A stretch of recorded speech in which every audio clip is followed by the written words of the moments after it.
Assalamualaikum warahmatullahi wabarakatuh. Alhamdulillah rabbil alamin wa bihi nasta'in wa nusalli wa nusallim wa nubarik ala nabiyyina Muhammadin wa alihi wa sahbihi ajma'in wa ba'd.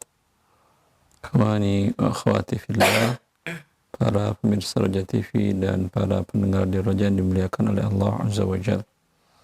Kembali kita melanjutkan pembahasan muamalat bagian bab faraid, sekarang sampai kepada bab rad. Dari sebelumnya adalah bab al-aul, sekarang rad dari kitab Zadul Mustaqni' fi Ikhtisaril Muqni', di mana sebelumnya aul yaitu siham, bagian masing-masing lebih banyak daripada pembaginya. Ya, sekarang kebalikannya, di mana bagian masing-masing kurang dari pembaginya. Apa yang harus kita lakukan? Baik. Taqra Syekh. Nah. Bismillah, qala mu'allif rahimahullahu ta'ala, wa in baqiya ba'dal furudi say'un wal asbah raddu ala kulli fardin radda. Naam. Radda ala kulli fardin biqadarihi ghairi zawjaini. Dan apabila ada tersisa setelah pembagian ahli waris sebagian dari harta waris dan tidak ada asabah, radda ala kulli fardin, maka dikembalikan sisa kelebihan harta kepada ahli waris sesuai dengan kadar masing-masing, ghairi zawjaini, yaitu selain az-zawjaini, selain suami dan istri. Nah. Ya. Nah. Bila ada tersisa, apa yang dilakukan? Ini dinamakan dengan rad. Ya. Dalam hal ini ada dua pendapat para ulama kita. Sebagian mengatakan bila ada sisanya, maka diberikan kepada furud sesuai dengan bagiannya, sabul furud. Berarti bila ada sisa tidak ada asabah dalam kasusnya, Ustaz. Tidak ada asabah bin nafs, tidak ada asabah bil ghair, tidak ada asabah ma'al ghair. Kan asabah itu mengambil sisa. Ini kasusnya tidak ada yang mengambil sisa. Seumpama seseorang wafat yang tinggal ibunya, kemudian satu saudari seibu.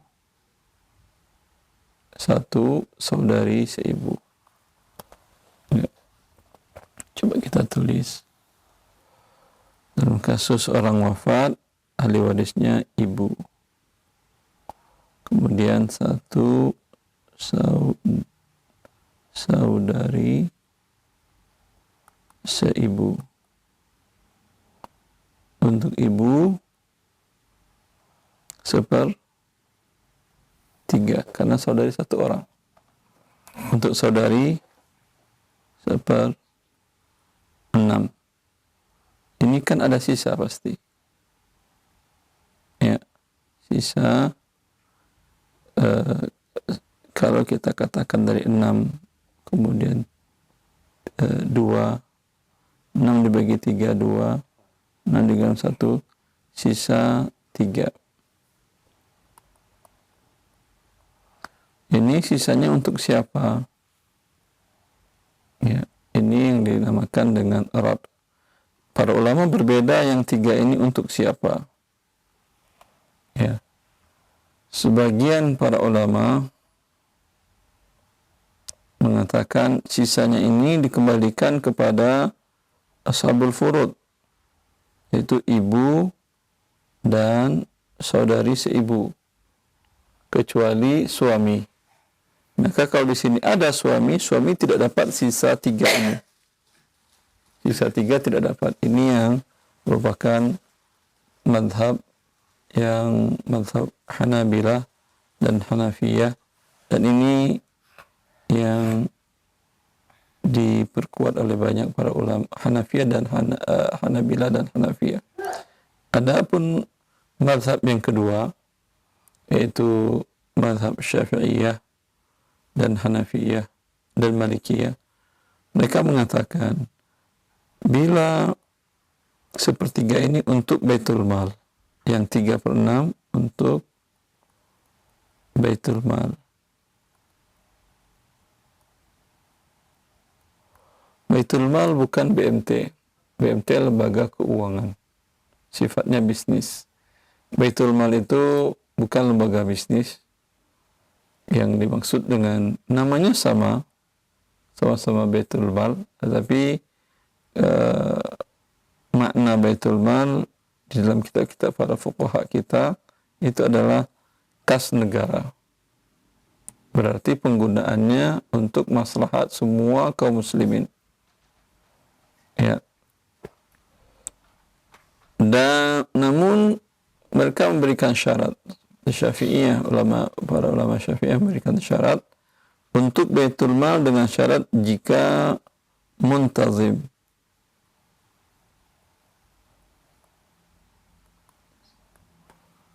Muntazim. Ya, muntazim itu rapi pencatatannya, tidak ada kezaliman, tidak ada korupsi di sana dan seterusnya. Ya. Bagaimana kalau kita praktekkan di negara kita sekarang? Kita negara tidak punya Baitul Mal. Diserahkan pun ke negara, saya tidak tahu, setahu saya tidak ada rekening yang menerima hibah dari masyarakat ke Kementerian Keuangan. Ya. Kalaupun ada, apakah muntazim atau tidak, ini juga mungkin meragukan. Karena kasus penggelapan uang negara di negara kita sangat marak. Ya. Maka kalau pendapat ini Baitul Mal muntazim diberikan ke Baitul Mal. Sekarang kondisi di negara kita kan tidak begini. Berarti pendapat ini mereka tetap mengatakan kalau tidak Baitul Mal tidak muntazim atau Baitul Mal memang tidak ada, ya, maka ini mereka juga mengatakan dengan rad, ya, mengatakan juga dengan rad. Ya. Dalam kasus yang sekarang ini, di sini kan tidak ada istri atau suami, maka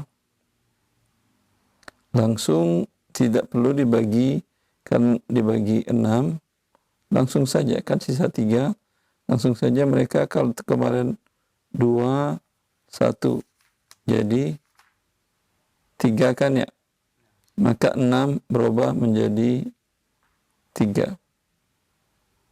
Jadi masing-masing 2/3, 1/3. Ya. Dan 2/3 tentu lebih banyak daripada 2/6. 1/3 tentu lebih banyak daripada 1/6.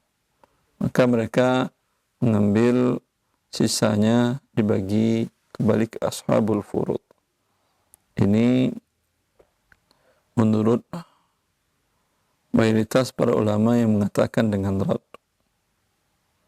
Tapi sebagian para ulama yang mengatakan dengan rad, tetap kalau ada suami, kalau tadi muallif mengatakan kalau ada suami tidak dapat radnya, atau ada istri tidak dapat radnya. Ya, bagaimana kita mengerjakannya?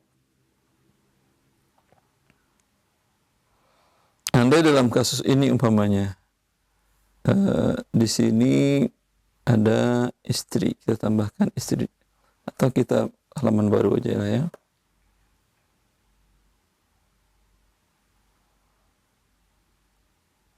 Ada suami, ada ibu, 1 saudari,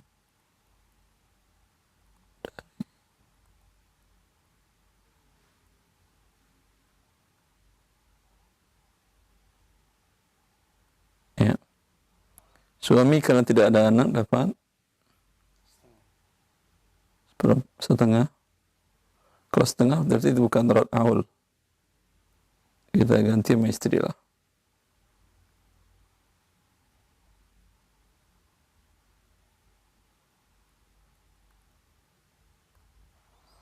Istri dapat seperempat. seperempat.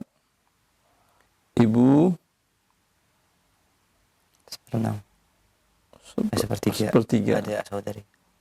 Karena saudari satu orang, kalau dua saudari seperenam. Ya, ini kan ada sisa kan? Sah.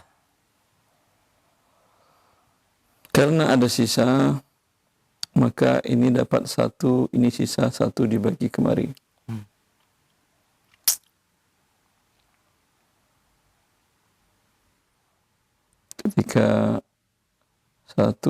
Ketika dapat satu berarti ini 4 di sini bagiannya. Kemudian yang sepertiga dengan seperenam, mereka langsung rod. Berarti rodnya di sini dari sepertiga jadi 6, 3 ya. 6 dibagi 3, 2 ya Syekh. 6 dibagi 6, 1. Berarti di sini masalah 3. Ya. Dalam kasus ini istri tidak dapat rod. Ini menurut mayoritas para ulama yang mengatakan rod. Ini maaf sedikit agak jelimet. Mohon ikutin dengan seksama, kalau tidak ikutin lagi rekamannya. Di sini istri tidak dapat menurut mayoritas para ulama karena dalil rad adalah apa yang menjadikan dalil mereka firman Allah, wa ulul arhami ba'duhum aula bi ba'din fi kitabillah. Dan kerabat-kerabat dekat itu lebih berhak daripada yang lainnya. Tadi kenapa pendapat Syafi'iyah dilemahkan oleh pendapat yang mengatakan rad? Kalau dikembalikan ke Baitul Mal, berarti dalam hak Baitul Mal kan juga ada hak para ahli waris ini untuk sisa tadi, karena mereka bagian dari kaum muslimin. Ya, karena mereka adalah bagian dari kaum muslimin. Maka sekarang mereka haknya 2. Hak sebagai salah seorang dari kaum muslimin, hak yang kedua mereka adalah zawil arham. Ya, karena itu mereka mendapatkan rad. Adapun istri dan suami kan tidak zawil arham dari yang meninggal, kecuali mereka nikah masih ada hubungan kerabat, masih ada hubungan rahim, seperti menikahi anak paman atau anak bibinya, ya, itu akan dapat dia sebagai rad juga, tapi rad sebagai rahim kerabat, bukan rad karena dia suami, menurut pendapat para ulama tadi yang mengatakan hanya untuk istri dan suami. Maka dalam hal ini nanti akan kita kerjakan juga bagaimana kalau istri dapat. Maka dalam hal ini 4 dikali 3 untuk agar bisa dibagi semuanya. 4 dikali 3 sama dengan 12. 1 kali 3, 3. 3 dikali 2,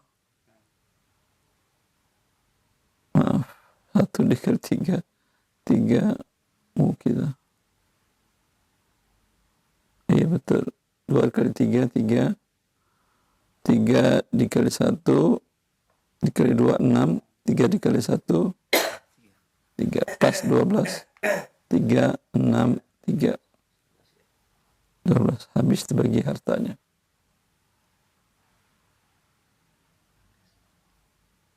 Ya. Ini menurut pendapat yang istri tidak dapat. Menurut pendapat yang istri dapat, dan ini diriwayatkan dari Utsman bin Affan radhiyallahu taala anhu, di mana kasus yang terjadi di masa beliau, seorang wafat dan ada suaminya, dan tidak ada asabah dan tidak ada ashabul furud. Maka Utsman memberikan kepada suaminya seluruhnya. Maka para ulama, sebagian ulama mengatakan suami dan istri juga dapat. Ya, mereka mengatakan Utsman memberikannya kepada seluruh istrinya, berarti dia menerimanya sebagai asabah, sebagai ashabul furud, dan sisanya adalah rad, bukan asabah. Sisanya adalah rad. Ini pendapat yang istri juga dapat. Ya. Kemudian, dan pendapat ini diperkuat oleh Syekh Islam bin Taimiyah, kemudian dipilih oleh Syekh Abdul Rahman bin Nasir Sa'di, di mana istri juga dapat rad. Kemudian kembali kepada hukum asal daripada penerapan syariat Allah dalam hal pembagian waris adalah keadilan, dan adil Allah yang menentukannya. Ya. Dan sebagaimana dalam masalah aul, istri dan suami berkurang haknya kan ya, masih ingat? Berkurang haknya ketika pembagian lebih banyak, siham bagian ini 3, 6, 3 ini lebih banyak daripada pembaginya 12. Umpamanya sini 5, 6, 4. Lebih banyak daripada 12. Istri ikut berkurang. Kenapa ketika ada sisa mereka tidak dapat? Ya. Maka wallahu a'lam, ya, dalam hal itu pendapat yang kita katakan tadi, pendapat Syekh Islam bin Taimiyah dan pendapat Syekh Abdul Rahman bin Nasir Sa'di, mereka mengatakan semuanya tak dapat. Coba kita kerjakan dengan pendapat kedua yang semuanya dapat. Berarti pembagiannya adalah 1/4, ya, 1/3, ya. 6, 3, 4 berapa? 12. 12 bagi 4. 12 bagi 3. 4/3, ya. 12 dibagi 3. 4. 12 dibagi 6. 2. 3, 4, 2, 7, 9. Arti ini 9. 9 ini dinaikkan ke atas. Bagaimana kemarin berkurang, berlebih, dinaikin ke atas. Naikin ke atas 9. Ya, berarti 3/9. 4/9. 2/9. Ini pendapat Ibnu Taimiyah.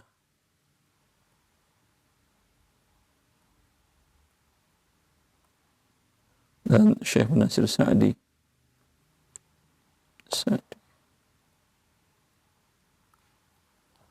Ya.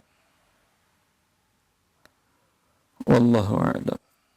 Mana yang rajih, Ustaz? Kalau saya secara pribadi merajihkan pendapat yang kedua ini, semuanya dapat. Karena lebih dekat kepada keadilan. Ya. Baik. Allah hebat.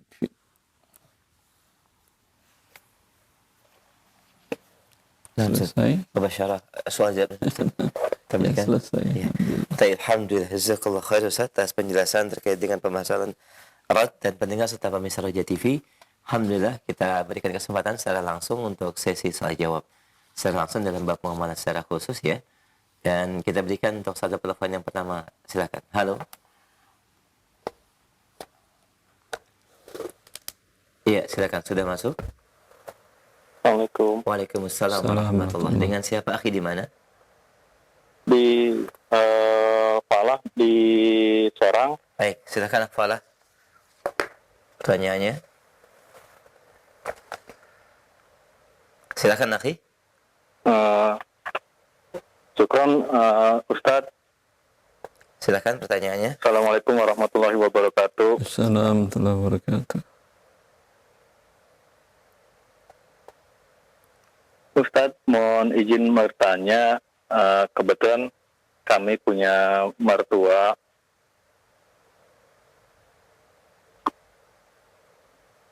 Bapak mertua itu meninggal tahun 2010. Sebentar, namanya siapa? Biar kita sudah menyelesaikannya? Pak Joko. Pak Joko wafat 2010. Terus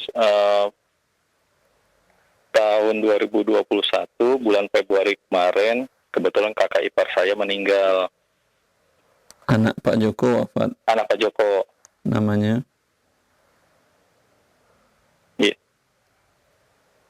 Namanya siapa? AA di kita sebutnya AA. Ya udah, anak Pak Joko aja daripada. Nah, 2000 berapa? 19, 2020? 2021 Februari. Terus?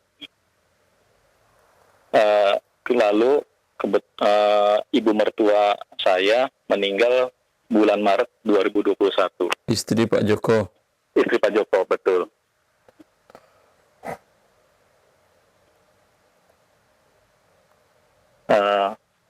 Di sini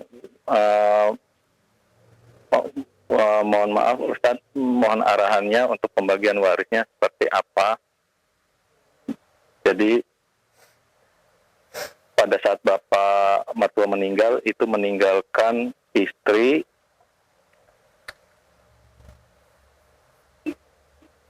satu anak laki-laki. Ayah ibunya masih hidup? Sudah meninggal.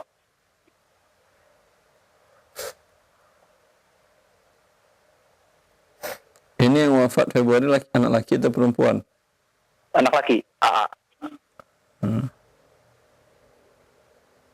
Terus? Satu anak perempuan? Dua anak perempuan. Dua. Ya. Sebentar. Kalau di pertemuan depan kita akan membahas tentang munasakhat. Ya.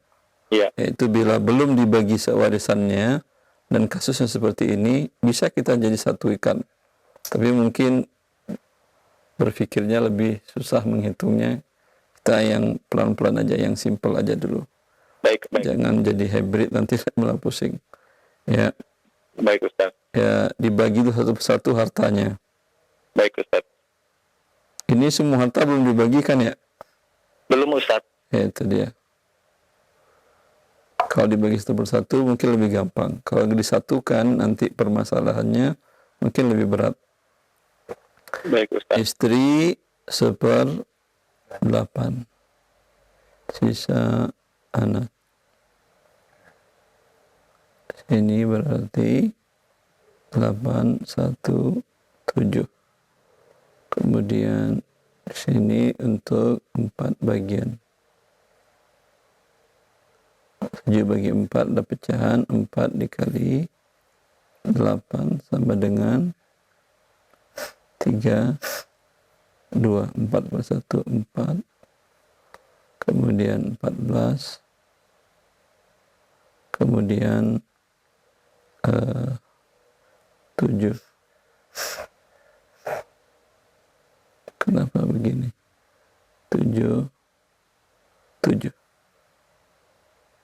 Kemudian Februari wafat yang ini.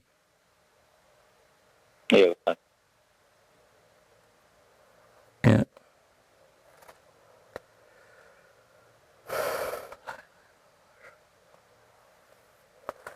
Ketika dia wafat, dia punya anak istri?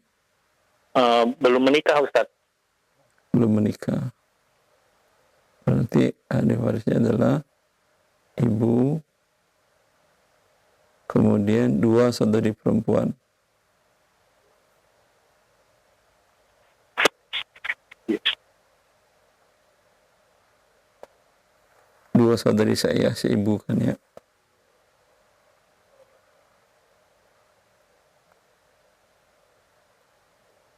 Ibu kan ada saudari dapat 1/2, karena 2 saudari dapat 1/6. Kemudian 2 saudari kandung dapat 2/3. Ini ada rot ini. Ya. 6 1 6 bagi 3 6 dibagi 3 2 kali 2 4 Ini menjadi 5.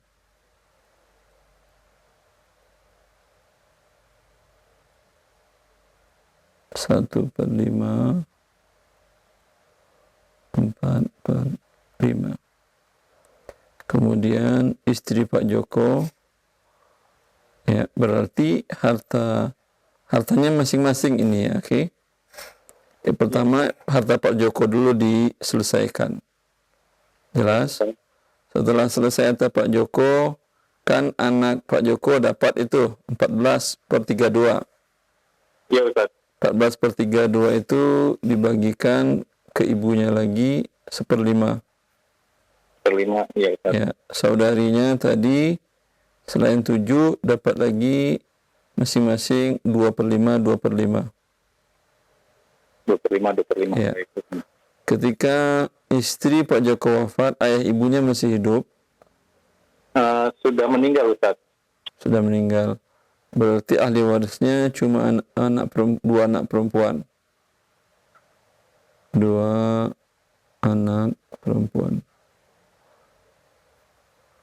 Istri Pak Joko punya saudara-saudari yang masih Ada hidup? 2 saudara laki-laki, paman-paman kami Ustaz. Ya, 2 saudara. Saya si ibu dengan ibu, Ya, kandung, saudara kandung. adiknya Ibu Joko. Ya. Ada saudari? Saudara. Saudara 2. Saudari ada? Tidak ada, 2 laki-laki saja Ustaz. Ya berarti ini jadi asobah. Dia mengambil sisa. 2 anak perempuan, 2/3, ini sisa. Berarti 3, 2, 1 dibagi 2. Jelas, akhi? Jelas Ustaz. Ya, ini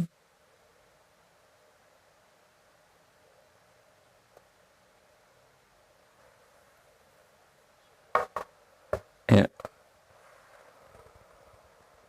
Atau foto aja kalau udah. Baik Ustaz, saya foto dulu Ustaz. Ya. Udah? Bentar Ustaz.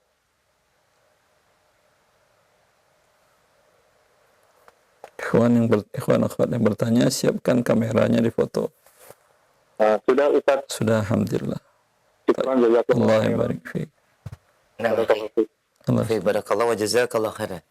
Alhamdulillah sudah terjawab pertanyaannya dan semoga bermanfaat. Barakallahu fiik. Kita berikan kesempatan yang kedua.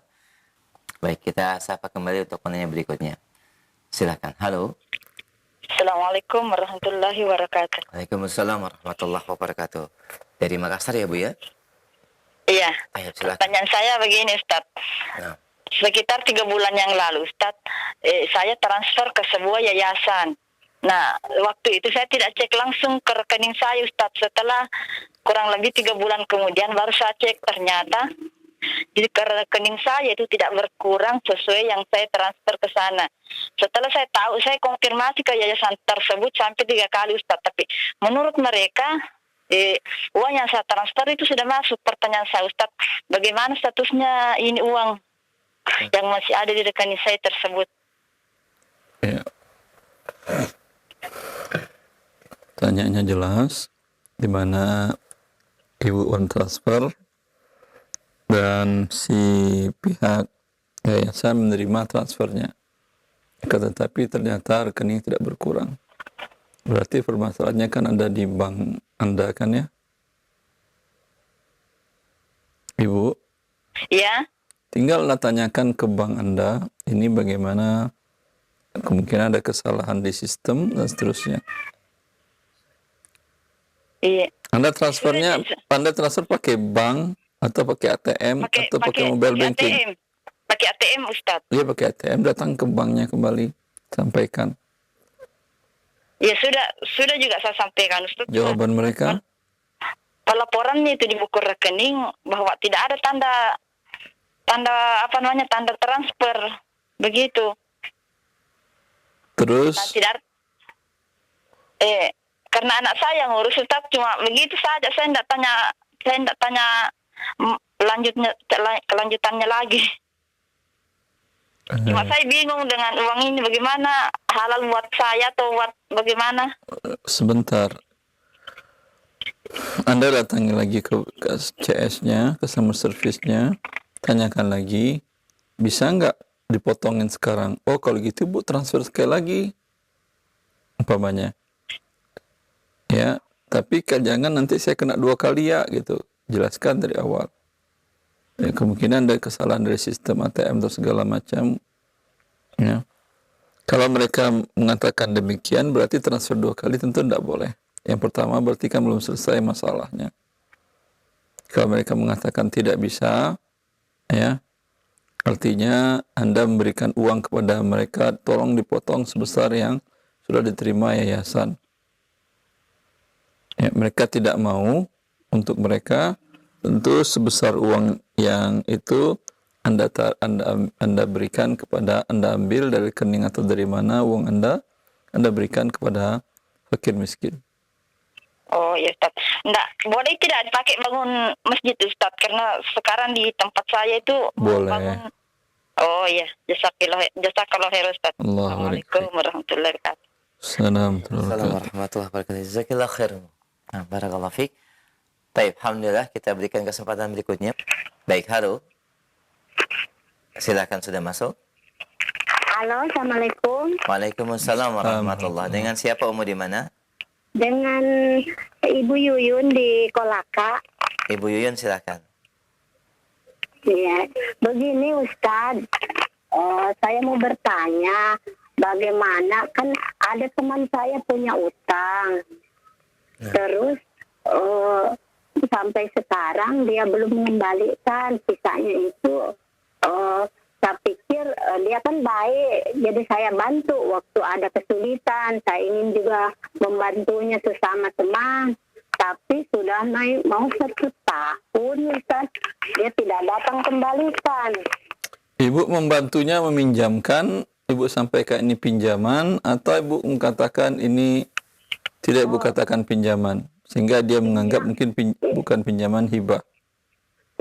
Pinjaman Ustadz, itu hari kan sudah bertanya sama Ustadz, saya menolong dia jangan riba, tapi Ustadz bilang ibu sama saja membantu teman, tapi ibu juga sama nanti terjerumus. Jadi bagaimana solusinya Ustadz? Ibu harus lunasi. Jadi saya sudah lunasi menurut petunjuk Ustadz. Nah, sekarang itu di belakang karena pikirannya dia sudah lunas nih ke sana, jadi sama saya diabaikan. Nah, pertanyaan saya Ustadz, kan ada ini lemarinya, lemari jualan, sebentar saya juga mau menjual. Maksud saya, lemari jualannya di rumah Ibu? Iya, saya ambil karena maksud saya pancingan, siapa tahu dia datang mencari di mana ini lemari, tapi sampai saat ini dia lihat tidak hiraukan juga. Jadi sebentar, lemarinya Ibu ambil dari rumah dia atau seperti apa? Emang asal dari rumah Ibu? Kan menjualnya di pinggir jalan Ustaz, jadi saya ambil supaya dia mencari. Tapi jadi saya bawa untuk menjualku supaya dia cari Ustaz. Jadi bagaimana itu? Saya mau pakai, saya bilang. Sebetulnya tidak boleh Ibu, tidak boleh Ibu mengambil begitu saja barang dia. Kalau dia teriakin Ibu maling, mungkin repot urusannya. Ya. Tapi qadar Allah sudah terjadi, harusnya ke depannya memang kita ingin menolong orang. Tapi sedangkan kita juga butuh. Kita tidak ingin nolong hibah saja. Maka kita minta dia tulis ada catatan di minimal bermaterai 10.000 bahwa dia meminjam uang kepada Anda dan akan membayar pada tanggal sekian dan menyerahkan barang jaminan. Mungkin kalau lemari jualan atau apa, dan ditambahkan di sana klausalnya membuatkan surat kuasa kepada pemberi pinjaman bila pada waktunya terjadi wan prestasi dia tidak mampu mengembalikan. Kalau seperti itu aman. Tapi Ustaz, ini kan dia kasih saya BPKB. Sebelum buat apa sih juga BPKB kan nggak bisa pakai. Tapi Ustaz dia itu lewat-lewat lihat itu lemari Ustaz. lihat juga lemari sama kan uang saya di situ ada 2 juta Ustaz, jadi bagaimana kita ini? Saya bilang pergi aja. Kalau ada tokoh masyarakat di situ atau kiai atau ustadz atau ulama atau orang yang disegani lah oleh dia, sebaiknya melalui dia. Karena kalau seperti ibu tadi itu nanti resikonya besar, rusak hubungan baik dengan dia. Bahkan mungkin di sebagian daerah banyak yang berpikiran pendek sehingga melakukan tindakan-tindakan yang di luar kewajaran. Iya. Ya. Jadi sekarang bagaimana harus tindakan saya Ustaz? Karena barang kan sudah ada di sini. Jadi bagaimana? Sampaikan aja ke dia, ini mohon maaf saya sudah ambil barangnya. Kamu ikhlas nggak? Kalau nggak, kalau dia marah-marah, ya udah bawa aja lagi. Oh iya, kayaknya enggak marah-marah karena dia lihat terus, cuman tidak sesuai Ustaz. Tidak sesuai dengan uang saya, begitu. Dia Lebih murah. marah. Iya. Jual dulu. Ya. Nanti ambil itu, kalau dia tidak marah, dia setuju, dia jual. Masih kurang, nanti minta lagi. Oh begitu Ustaz. Iya.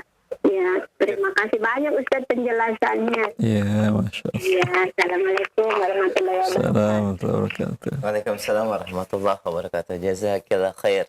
Ya, seperti ini kalau di negara kita tidak main hakim sendiri, mungkin mereka mengatakan keedahnya. Tapi kalau dalam syariat memang tidak boleh. Nah, Ini bagian dari ghasab. Ya, mungkin satu dan lain hal juga ketidakhadirannya perangkat hukum di negara kita dengan sampai ke akar bawah, sehingga banyak warga negara kita yang bertindak cepat sendiri tanpa harus mengangkatnya ke ranah hukum. Mungkin karena itu juga, wallahu a'lam. Hal-hal seperti ini kita sebagai muslim lebih baik kita dizalimi dia daripada kita menzaliminya dengan mengambil haknya dengan cara paksa tadi. Kecuali dia taruh di rumah kita, itu tidak ada masalah. Ya, wallahu a'lam. Baik, Ustaz, alhamdulillah, jazakallah khair. Faedah tambahan dari Ustaz untuk ibu dan juga bagi yang lainnya, semoga bermanfaat. Kita berikan kesempatan berikutnya masih di line telepon. Baik, halo. Halo Pak. Ahlan, assalamualaikum ya Umar. Waalaikumsalam. Dengan siapa di mana? Dengan Ibu Sri di Tanjung Priuk Pak. Ibu Sri, silakan pertanyaannya. Gini, izin bertanya Pak Ustadz, saya kan punya hutang udah lama, udah bertahun-tahun. Waktu itu saya masih kerja.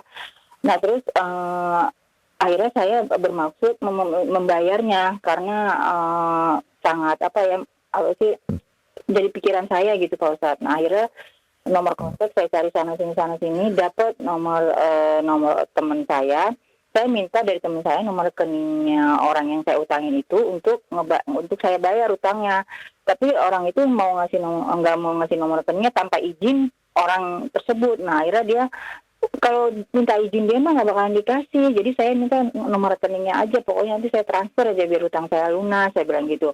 Ternyata orang itu sekretarisnya itu nggak mau ngasih tanpa izin teman saya yang utangin itu. Nah lama-lama akhirnya dia yang sudah Bu Sri diminta untuk moto hasil kertas utangnya itu berapa, dia bos saya mau lihat. Nah udah saya fotoin, terus dia bilang udah saya ikhlasin, nggak apa-apa, kasihan, nggak usah bayar. Nah pertanyaan saya, kalau utang kita itu diikhlasin gitu, apakah nanti di akhirat saya ditagih apa enggak gitu? Saya takutnya di akhirat saya tagih karena saya belum bayar gitu. Tapi orang itu bilang ikhlas. Gimana nih Pak Ustadz? Mohon pencerahannya Pak Ustadz.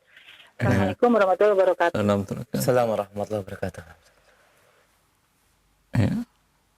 Kalau dia sudah mengikhlaskan, dia berarti dia sudah memutihkan, berarti dia sudah menghibahkan. Ya, kalau umpamanya Bu Sri adalah bukan fakir miskin. Kalau Ibu Sri umpamanya tidak mampu waktu itu membayar, mungkin dia anggap itu adalah sedekah. Kalau Ibu Sri sebetulnya mampu, tapi tidak ada uang tunai saja. Ada aset-aset yang tinggi harganya bisa menutupi hutang. Ya, mungkin dia anggap hibah. Tidak ada masalah. Dia mengatakan itu di akhirat tidak, ibu tidak dituntut dengan hutang tersebut. Ya, begitu juga diriwayatkan dari Nabi SAW bahwa ada salah seorang sebelum kalian, kata Rasulullah, yang dia memberikan hutang kepada manusia, pinjaman, jual beli tidak tunai dan seterusnya. Dan dia selalu mewasiatkan kepada orang-orangnya dia, kepada budaknya, sekarang mungkin bahasanya debt kolektornya, tapi debt kolektor yang berakhlak, subhanallah. Lihat perkataan pemilik hutang ini, pemilik piutang ini, dia mengatakan, bila engkau menemui mereka dalam keadaan sulit, fatajawazan, ya udah putihkan aja. Ya, ini debt collector tugasnya enak banget. Minta baik-baik, ada atau tidak, lagi nggak ada apa, lagi pandemi apa, usaha susah, ya udah, hutang ibu udah diputihkan oleh bos kami. Datang lagi ke lain, hutang lagi susah, nanti aja bulan depan. Ya udah, hutang lagi diputihkan oleh bos kami. Itu tugas debt collectornya. Subhanallah, memutihkan hutang-hutang orang atas perintah bosnya. Ketika di hari kiamat, ketika dia wafat, dia dihadapkan kepada Allah Azza wa Jalla, kata Rasulullah SAW, maka Allah mengatakan dia, ketika dia heran mendapatkan posisi yang derajat yang luar biasa, dia kaget dari mana dia mendapatkan ini padahal amal solehnya tidak banyak. Ya, kata Allah mengatakan kepada para malaikatnya, wa nahnu ahaqqu bitajawuzi min, sebagaimana dia memutihkan hutang orang-orang, kami lebih berhak memutihkan dosa-dosanya. Ya. Karena itu mendapat manfaat bagi dia. Karena dia dapat manfaat dari hal tersebut, berarti si yang berhutang tidak ada lagi beban. Ya, seperti itu. Nah, alhamdulillah, jazakallah khair atas jawaban dan penjelasannya.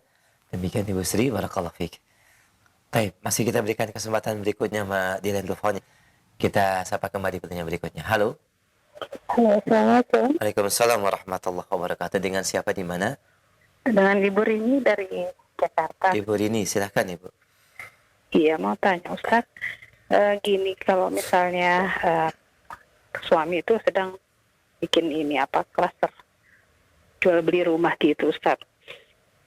Untuk kalau supaya kontrak jual belinya itu halal itu, apa yang harus ya Ustaz, supaya halal gitu. Karena kan kalau misalnya kita kasih angsuran juga kepada si pembeli tanpa bunga, kemudian jaminan kita tuh apa jadinya yang bisa kita PT itu Ustaz? Ya.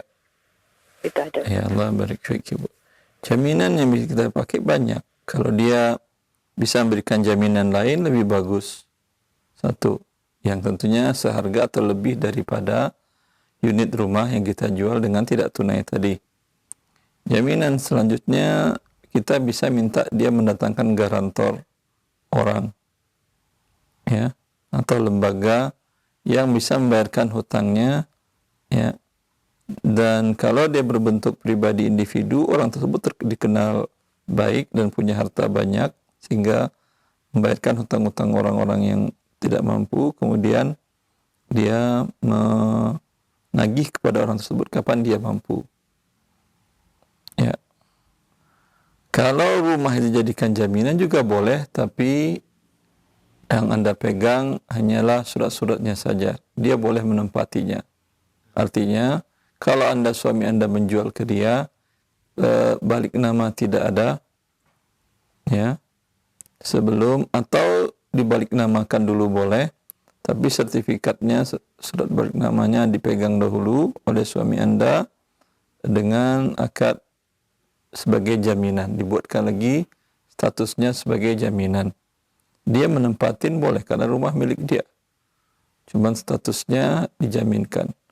Bila qadarullah 3 kali dia tidak membayar, terlambat dan tidak ada uzur, kecuali ada uzur. Kalau ada uzur, Allah mengatakan fanadhiratun ila maisarah. Kata Allah, berikan sampai dia mampu. Ya, tidak ada uzur. Maka dalam hal ini bisa Anda jual rumah tadi kan karena statusnya dijaminkan. Bisa dijual ke pihak ketiga dengan tunai dan suami Anda berhak mengambil hak sisa yang belum terbayar. Dibuatkan itu dalam akad jaminan tadi. Ya. Bila ada sisa dari hak suami Anda, dia berikanlah kepada si pembeli. Paham Ibu? Selesai. Itu saja Ustaz ya. Baik. Demikian Ibu yang bertanya, barakallahu fiik, sudah cukup jelas yang disampaikan oleh Ustaz terkait dengan contoh jaminan yang bisa diusulkan, yang disarankan ya. Kita berikan kesempatan yang berikutnya. Halo. Silakan, sudah masuk. Iya, halo, silakan Bapak atau Ibu. Halo. Iya, halo, silakan. Dengan siapa, di mana? Saya di Endiarto. Di mana Pak Endiarto? Ini waris. Halo. Ini masalah waris. Iya Pak. Boleh Pak. Langsung saja via monitor ya Pak. Dikecilkan dulu volume suara TV atau radionya. Mau nanya. Nah, silakan Pak.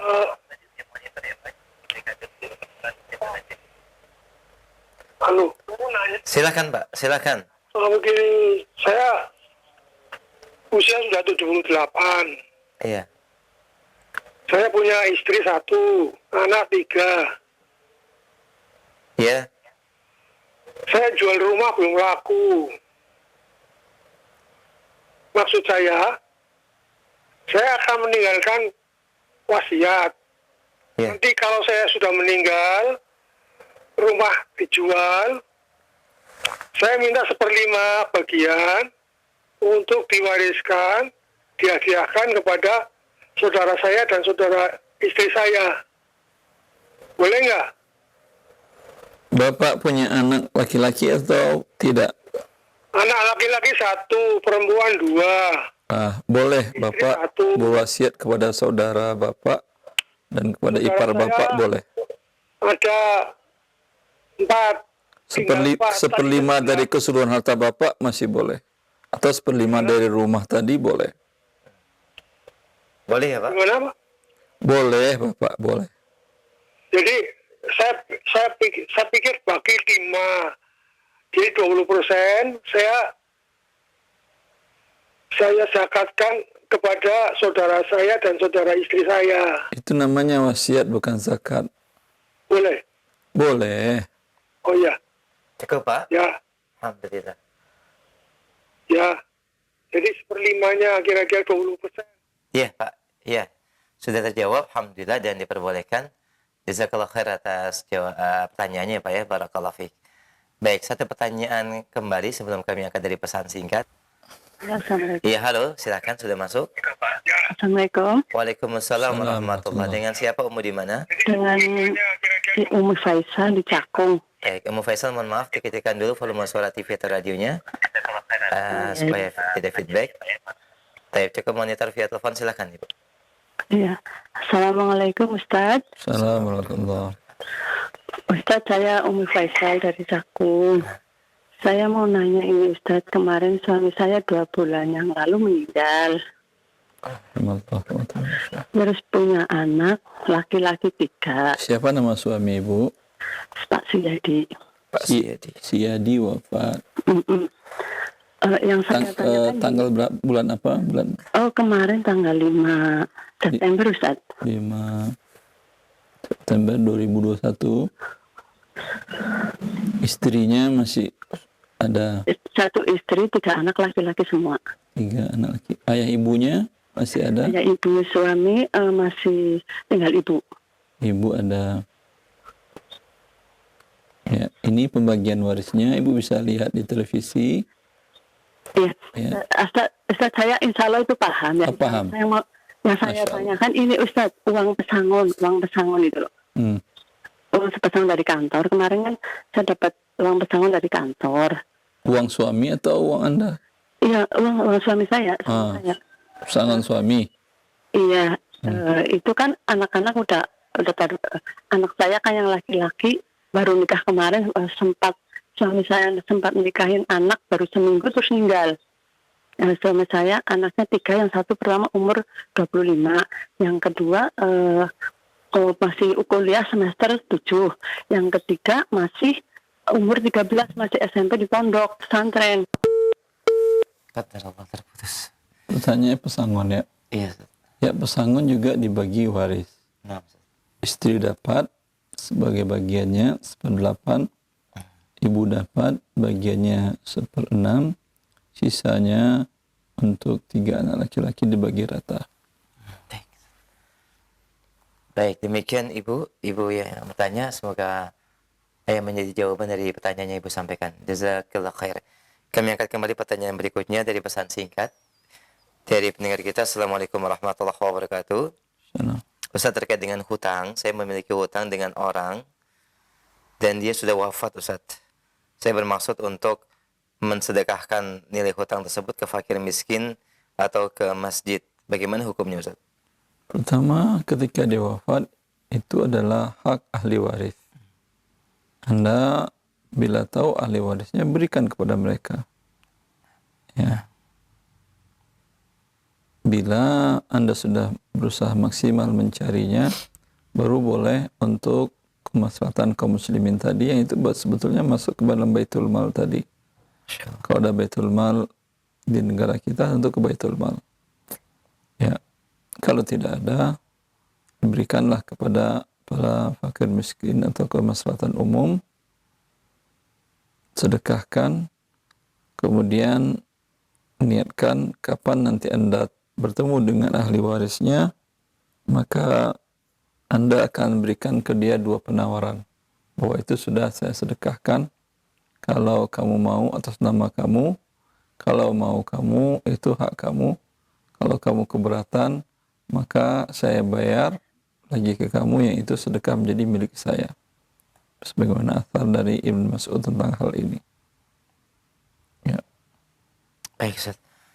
Jazakallah khair atas jawabannya. Demikian pendengar yang bertanya, semoga mendapatkan pencerahan dari jawaban tersebut. Barakallahu fiik. Kami angkat kembali pertanyaan berikutnya dari Bapak Hendri, Ustaz, di Kota Bogor. Beliau bertanya tentang harta waris di ranah Minang, secara khusus yang disebut pusako tinggi, di mana harga kaum datuk atau kaum famili yang mana harta pusaka tinggi tersebut jadi ahli warisnya keponakan baik yang laki-laki maupun yang wanita. Terutama untuk wanita, Ustaz, apakah hukumnya secara syariat? Terutama untuk wanita, memang untuk wanita. Nah, apakah hukumnya laki dapat? Bagaimana hukumnya secara syariat, Ustaz? Dan kedua, sistem pagan gadai yang selama ini terjadi, Ustaz, di ranah Minang menurut syariat. Baik. Yang pertama, itu jelas bertentangan dengan kitab Allah. Kenapa kita tidak mengatakan sunnah Rasulullah? Karena kita katakan dari pelajaran waris pertama, semuanya sudah ada dalam kitab Allah. Maka yang mereka lawan adalah Al-Quranul Karim, dilawan dengan adat kebiasaan. Ya. Lalu kemudian timbul pertanyaan, ini Ustaz kan sudah berturun-temurun, tidak tahu siapa pemiliknya lagi. Kalau kita bagikan ke atas mungkin sudah tidak mungkin untuk ditelusuri. Kalau tidak ada, sekarang dia di tangan siapa berada? Tangan perempuan biasanya. Ibu Anda kah? Saudari Anda kah? Atau istri Anda kah? Atau nenek Anda? Ketika perempuan-perempuan pemegang pusaka tinggi ini, mereka ingin bertobat kepada Allah, ya udah. Itu harta mereka panggil semua yang diperkirakan adalah mustahiknya, para ahli warisnya, mereka sepakati. Apakah ingin dibagi kepada mereka? Kalau mereka butuh tentu ingin. Kalau mereka berkecukupan, mungkin diwakafkan atau diberikan kepada para fakir miskin. Ya. Yang jelas di tangan dia berhak. Yang haknya dia tentu bisa dia ambil. Cuman masalahnya dia kan melalui jalur perempuan. Jalur perempuan, cucu dari anak perempuan tidak dapat. Dia sebagai zawil arham. Ya. Maka yang bisa dilakukan hanya tadi, diberikan kepada ahli warisan laki-laki, kalau mereka ridho, dan dia pun mengambil haknya dia sebagai perempuan 1/2. Wallahu a'lam. Dan terkait dengan pagan gadai yang selama ini terjadi. Pagan gadai, ya gadai baik di Sumatera Barat maupun daerah manapun di Indonesia, bahkan di daerah kaum muslimin lain pun seperti itu memang terjadi. Dia pinjamkan sejumlah uang, dia minta aset produktif dari si peminjam. Selama uang belum dibayar, aset produktif itu masih dikuasainya, dan manfaat dari aset produktif tadi milik pemberi pinjaman. Berarti ketika dia kembalikan penuh pinjaman, bukan dia hanya mengembalikan pinjaman. Pinjaman ditambah dengan hasil produktif selama dipegangnya. Kalau diserahkannya sawah, ya kalau di daerah, kalau di kota mungkin rumah, kontrakannya diambilnya. Kalau sawahnya semuanya diambilnya tanpa membayarkan sewa sawah tadi kepada pemberi kepada peminjam. Maka dengan demikian dia menerima pinjamannya berlebih. Dia pinjamkan umpamanya 10 juta, nanti memang dikembalikan 10 juta, tapi selama 1 tahun umpamanya dipinjam, itu sawah dipakai oleh pemberi pinjaman tanpa dia bayar hak pemilik tanah tersebut. Andai sewa tanah tadi adalah 5 juta, berarti peminjam mengembalikan 15 juta. 5 juta tadi dalam bentuk sewa sawah tadi, dan ini murni riba. Baik, alhamdulillah. Jazakallah khair atas jawabannya, penjelasannya. Demikian Bapak yang bertanya di Bogor. Alhamdulillah sudah terjawab ya, barakallahu fiik. Kemudian kami akan kembali pertanyaan via pesan singkat dari pendengar kita. Assalamualaikum warahmatullahi wabarakatuh. Terkait dengan hukum waris, Ustaz, bapak saya sudah meninggal, Bapak Haji Toha Hasan, dan ibu saya masih ada. Jadi istri dari Pak Toha yang memiliki 4 anak, 1 perempuan dan 3 laki-laki, Ustaz. Kedua orang tua Bapak Toha sudah wafat semua. Sebentar, istri. Nah, Terus kemudian 4 anak laki-laki, 1 perempuan dan 4 anak yang terdiri dari 1 perempuan dan 3 anak laki-laki.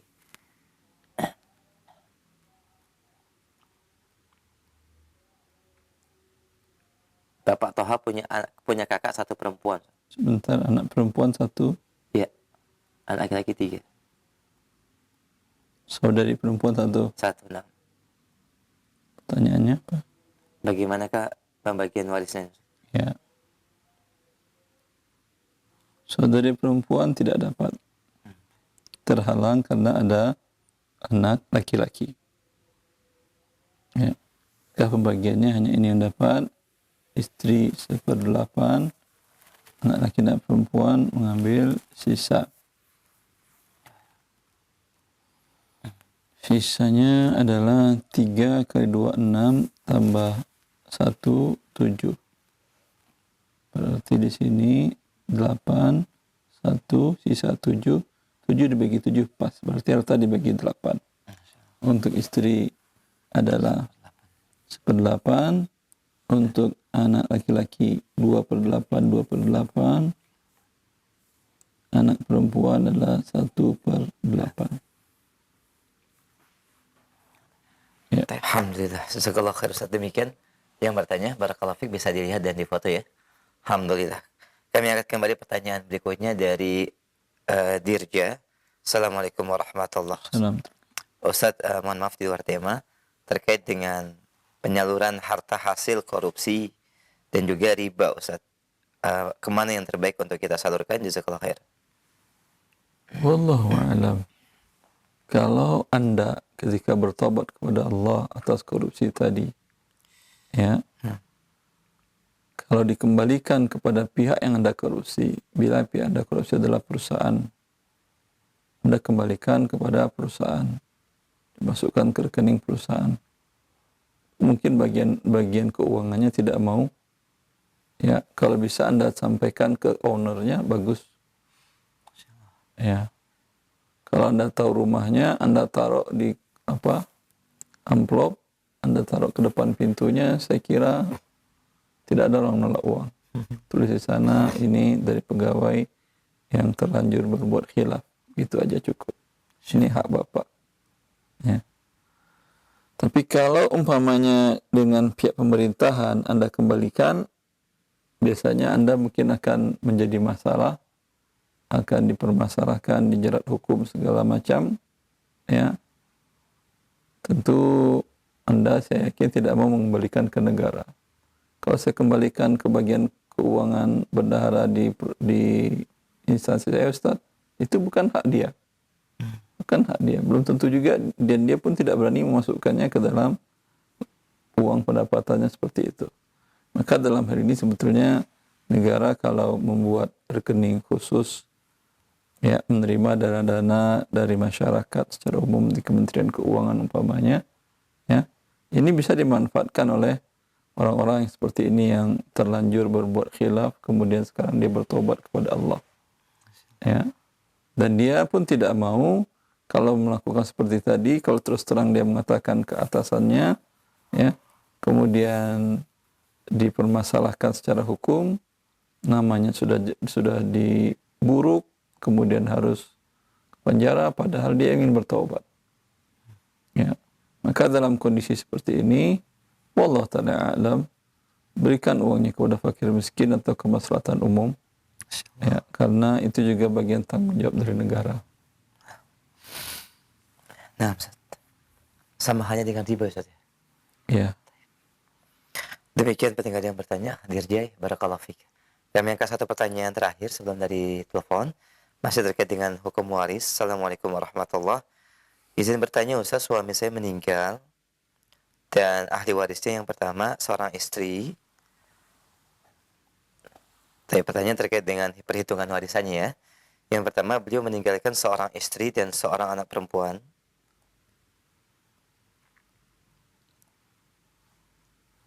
Kedua orang tuanya sudah wafat semua.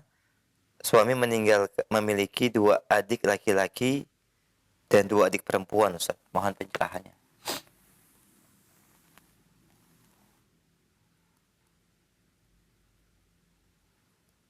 Ya.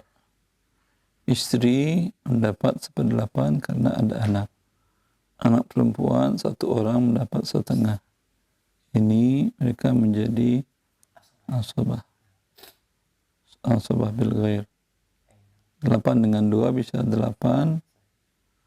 8 bagi 2, 4 kali 1, 4. Sisa 3. 3 saudara laki-laki kali 2 kali 2, 4 tambah 2, 6. 3 bagi 6 ada pecahan. 6 dikali 8. Sama dengan 4, 8. 6 dikali 1, 6. 6 dikali 4, 24. Yang ini saudara laki-laki masing-masing 3 kali 2, 6. 6. Yang saudari perempuan masing-masing 3.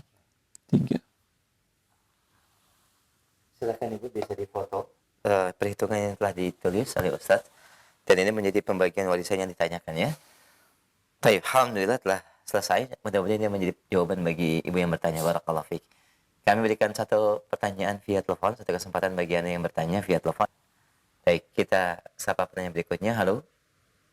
Assalamualaikum warahmatullahi wabarakatuh. Waalaikumsalam warahmatullahi wabarakatuh. Dengan siapa, akhi, di mana? Edin Abdullah di Bekasi.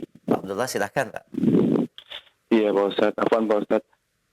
Semoga Allah SWT selalu menjaga Pak Ustadz dan tim dalam kebaikan. Jadi mengenai waris, Pak Ustadz. Iya. Jadi abang saya, kami berlima, Pak Ustadz, sekandung.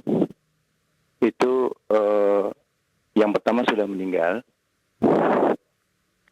Kemudian yang ketiga juga sudah meninggal. Yang saya tanyakan, untuk yang abang saya yang ketiga ini, itu kena stroke pada tahun 2017. Kemudian di tahun 2019 dapat pesangon dari kantornya. Kemudian oleh istrinya itu dibelikan rumah, Pak Ustadz. Abang saya ini tidak punya anak. Dia waktu itu abang Anda itu masih hidup? Masih hidup, Pak Ustadz, tapi stroke-nya masih stroke dan semakin parah. tidak bisa bicara dan lumpuh sebelah. Kemudian 2019 Istrinya membelikan rumah pesangon tadi atas perintah suaminya atau apa? suaminya tidak tahu apa-apa lagi, Pak Ustadz. Tapi Jadi sudah seperti balita lagi lah, katakan gitu, Pak Ustadz. oh, sudah kalau ada orang datang dia nggak kenal lagi sama Anda umpamanya. Masih ingat. Akalnya masih ada. Akalnya masih ada, betul. Kalau akalnya masih ada, ya tidak mungkinlah dia istrinya melakukan demikian, karena itu harta suami bukan harta istri. Istri harus izin dulu kepada suami. Iya, jadi selama sakit abang saya ini, istrinya yang mengambil alih semua keuangannya, jadi ditutup semua rekening di bank atas nama suaminya atau sama abang saya itu, kemudian dibalik nama dipindahkan ke rekening dia, ke rekening istrinya. Ya. Untuk berobat, untuk segala sesuatu. Sebentar. Dan abang Anda tentu tahu kan? Tahu. Saya juga awam mengenai masalah penyakit ini. Saya juga tidak mengerti cara berpikir abang saya ini, masih tahu ingat atau tidak. Tapi dalam arti kalau saya datang di awal-awal 2017 itu masih ingat, Ustaz. Maksudnya masih bisa ada respon gitu, Ustaz.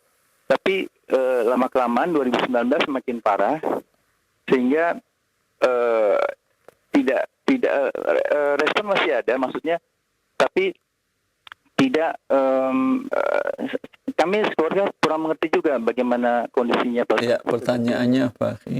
Iya, jadi gini, pertanyaannya 2 Juni 2019 dia dapat pesangon, kemudian diberikan rumah oleh dananya itu diberikan rumah.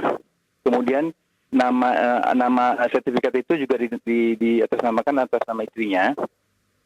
Kemudian sama istrinya ini dibuatlah surat keterangan, Pak Ustadz, bahwa surat keterangan, judulnya di atasnya surat keterangan bahwa rumah tersebut sudah diberikan kepada istrinya, kemudian ditandatangani oleh abang saya ini. Tanda tangannya juga ya stroke lah, Pak Ustadz mungkin bisa mengerti juga, mohon maaf. Disaksikan oleh penjual rumah tersebut, katanya.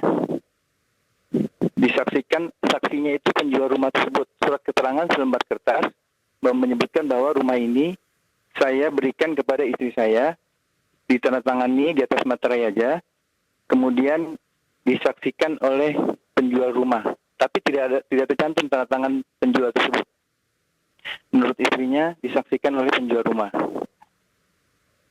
Nah, kemudian abang saya wafat 2020 bulan Mei.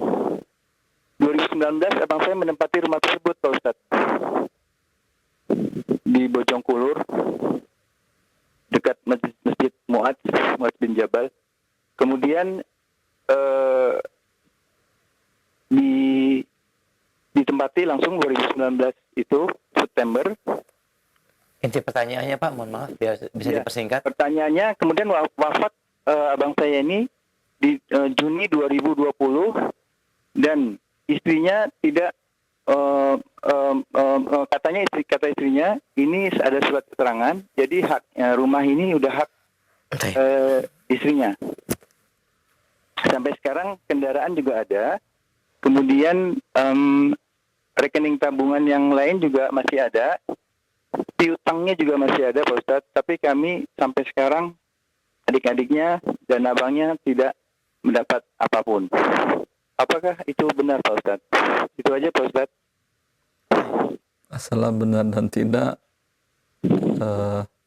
tentu tidak jawabannya ke saya. Untuk misalnya kalau merasa dirugikan, mengadukan ke pengadilan agama, ya. Cuman kalau tidak ingin ribut, bila pihak istri melakukan kezaliman kepada ahli waris yang lain, tentu kalau di dunia Anda tidak terima, di akhirat pasti terima. Menurut saya begitu saja, wallahu a'lam. Demikian penjelasan dan jawaban dari Ustadz ya, sebagai sebuah isyarat yang sudah cukup insyaallah bisa difahami, dan semoga memudahkan urusan keluarga yang antum hadapi, dan mungkin bisa diikuti tadi langkah-langkah yang disampaikan oleh Ustadz terkait dengan penyelesaian dan solusi yang diberikan. Demikian akhi, nah jazakallahu khair wa barakallahu fik, dan ini merupakan pertanyaan kami terakhir di kesempatan pagi ini sebagai ikhtitam. Ustadz, silakan. Ya. Ikhwani wa akhwati fillah, syariat kita sudah cukup jelas dan lengkap dan sangat adil karena berasal dari Allah Azza wa Jalla. Terutama syariat pembagian harta waris ini. Semuanya dari kitab Allah Azza wa Jalla. Dan Allah mensifati dirinya dengan maha adil, maha bijaksana, dan maha mengetahui. Maka tinggal kita mempelajari dengan baik syariat ini dan melakukannya dalam kehidupan kita. Selain kita belajar, juga ajarkan kepada anak-anak, istri, atau suami, atau orang yang terdekat dengan kita, agar ketika ada yang terjadi salah satu di antara suami atau istri wafat, ya, mereka tahu bagaimana membagi harta sesuai dengan apa yang Allah putuskan, tentukan, tidak menyebabkan mereka ribut di dunia dan di akhirat. Kebahagiaan adalah mengikuti dan pelajari syariat Allah. Wallahu waliyut taufiq. Wassallallahu ala nabiyyina Muhammad wa alihi wa sahbihi wasallam.